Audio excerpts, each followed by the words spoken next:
du carnaval.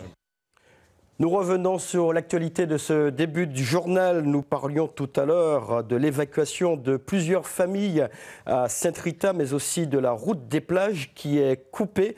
Elle est envahie par la marée qui est très forte. Je rappelle également que Météo France a publié un bulletin d'alerte rouge.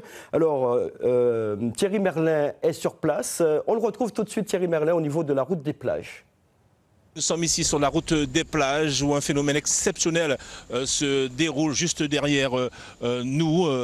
La mer est carrément sur la route, sur cette route des plages et occasionné donc la fermeture momentanée donc, de cette route. Nous sommes en compagnie donc, de monsieur Pierre Micheli du Conseil général qui est propriétaire de cette route départementale. Monsieur Pierre Micheli, bonsoir. Oui, bonsoir. Est-ce que vous pouvez nous parler un peu de ce phénomène qui est en train de se produire actuellement ?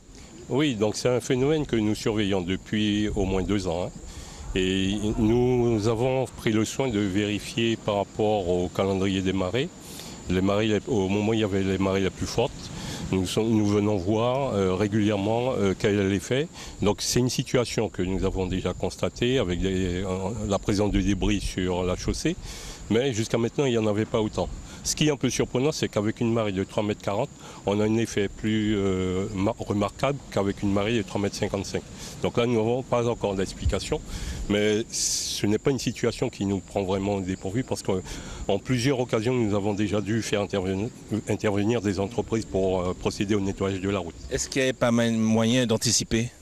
Non, c'est-à-dire que vous voyez ce qui se passe tout au long de la côte. Le rivage change, il y a des envasements qui se font, donc c'est un phénomène qu'il est difficile de comprendre totalement. Donc avant de faire un aménagement qui ensuite pourrait devenir inutile, il faut vraiment regarder comment les choses se font, qu'est-ce qui se passe et bien analyser, faire des études et ensuite faire un aménagement qui convient. Alors, monsieur Pierre Micheli, qui est directeur des infrastructures au Conseil général. Et puis, on nous signale un peu plus haut sur cette route des plages, une maison qui est en train donc de partir complètement. Une maison que nous avions filmée, souvenez-vous, ce matin avec Franck Fernandez. Et pour l'heure, donc, la route est barrée ici, sur cette portion de la route des plages. Je rappelle encore une fois que la houle est très forte et que la mer est très dangereuse. La zone littorale est à éviter absolument. Ce message émane du chef d'état-major de zone. Il est important que la population s'éloigne du rivage, du littoral.